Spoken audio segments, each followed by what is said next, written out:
Bonjour Stéphane, Bonjour Isabelle, bonne et heureuse année. merci à vous également, une bonne santé évidemment. Merci, la santé bien sûr. On parle aujourd'hui de revêtement de sol, hein. Vous êtes spécialiste du revêtement Tout à de fait. sol chez MG Sol, Oui, à Fastat, numéro 1 on va dire du revêtement même, hein. s'il existe un Dans le classement Haut-Rhin. peut-être. Hein. Du revêtement et de la pose. Oui, bien sûr, qui est le cœur de métier de la maison. Aujourd'hui avec vous Stéphane, on va parler de lino. C'est important d'enlever aussi les idées reçues. Surtout sur la confusion qui est de mise entre le lino, qu'on appelle communément lino, et ce que les gens semblent vouloir dire, c'est-à-dire le sol plastique ou sol PVC vinyle. Qu'est-ce qu'un lino justement? Un lino de linoléum, c'est un revêtement 100% naturel, c'est-à-dire à base de produits naturels qui sont l'huile de lin, la résine de pin, la farine de bois, la craie, des pigments que naturels et des fibres de jute pour faire l'envers. Donc il n'y a pas 1 gramme de plastique dans le lino. Une surface recherchée pour les écolos? Très recherché parce que c'est une surface qui est saine et évidemment qui a un bilan carbone qui est pratiquement neutre, qui est issu de matières recyclées et qui est entièrement recyclable.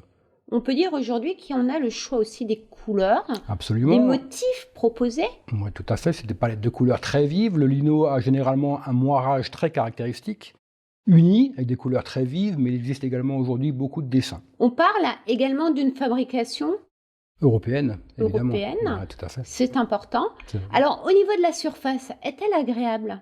c'est une surface qui est très douce, patinée, qui est tempérée au pied, tout à fait très agréable. Ouais. Quel type d'épaisseur en Alors, c'est général? généralement 2,5 mm à 3 mm.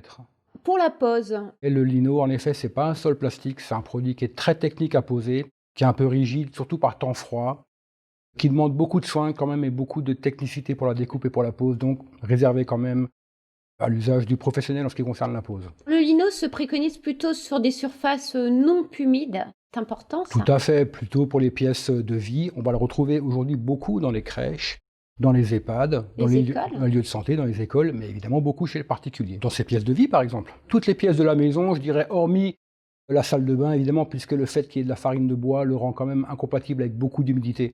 En revanche, il reste facilement nettoyable avec un entretien humide. Très agréable pour y marcher dessus. Absolument, très confortable. En termes de prix, La fourniture dans linoléum, faut compter environ 30 à 35 euros le mètre carré. Je dirais que c'est malheureusement pas la partie la plus importante. C'est plutôt au niveau de la pose et des préparations de support éventuelles qui peuvent avoir une incidence sur le prix final. Le lino nécessite un véritable miroir, donc Voilà. un agréage très très bien poncé. on peut dire que votre frère est solier, Maître solier. maître solier. Ouais, tout à fait. C'est Titulaire votre de maîtrise. spécialité Absolument. ici. Et puis on rappelle aussi pour finir votre adresse, Alors, vous nous trouvez toujours au 54 rue de Dornac à Fastat.